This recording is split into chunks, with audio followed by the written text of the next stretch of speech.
तक बढ़ा सकता है।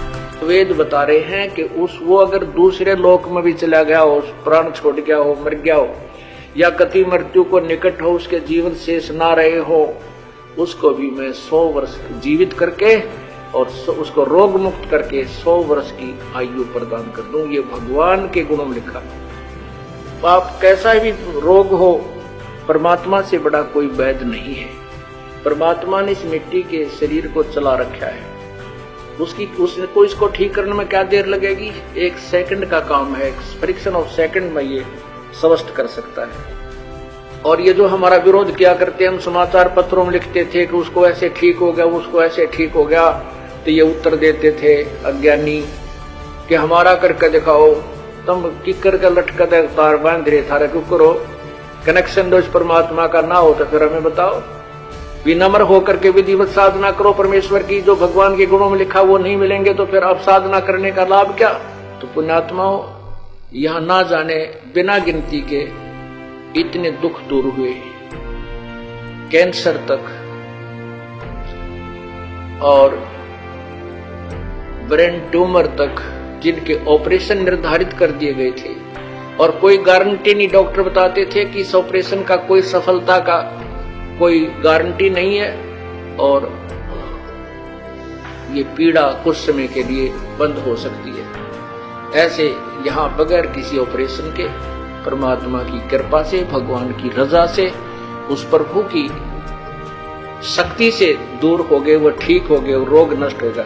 इसी का प्रमाण आपको ऋग्वेद दे रहा है कि परमात्मा पूर्ण ब्रह्म,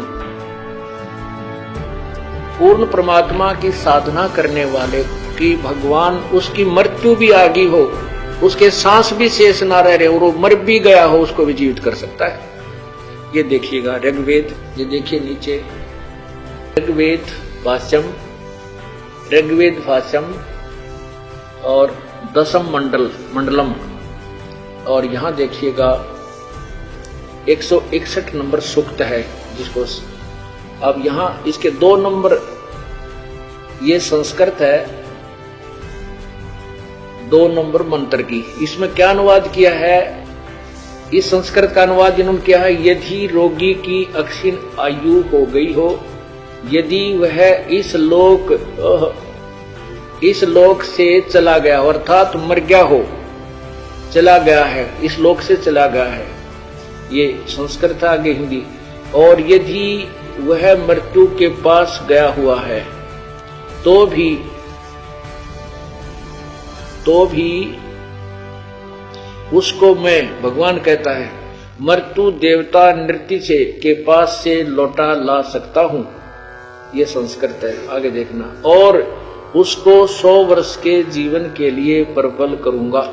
परमात्मा तो कहता है कि उस उपासक की, जो परमात्मा का भक्त है, यदि वो परमात्मा की साधना शास्त्र अनुकूल कर रहा है, परम संत से नाम लेकर के, तो वेद बता रहे हैं कि वो अगर दूसरे लोक में भी चला गया हो, प्राण छोड़ गया हो, मर गया हो, या कति मृत्यु को निकट हो, उसके जीवन शेष ना रहे हो, उसको भी मैं 100 वर्ष जीवित करके और उसको रोग मुक्त करके 100 वर्ष की आयु प्रदान कर दूं। ये भगवान के गुणों में लिखा है।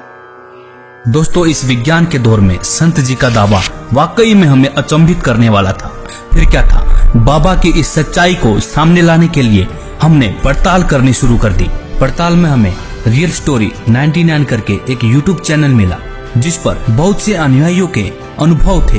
हमने बहुत सारे अनुयायियों के अनुभव देखे और उसमें पाया बहुत सारे ऐसे लोग हैं जिनकी लाइलाज बीमारियां कहीं डॉक्टर डिटेक्ट भी नहीं कर पा रहे थे। वह बीमारियां संत जी के बताए अनुसार सत भक्ति करने से बिल्कुल ठीक हो चुकी थी।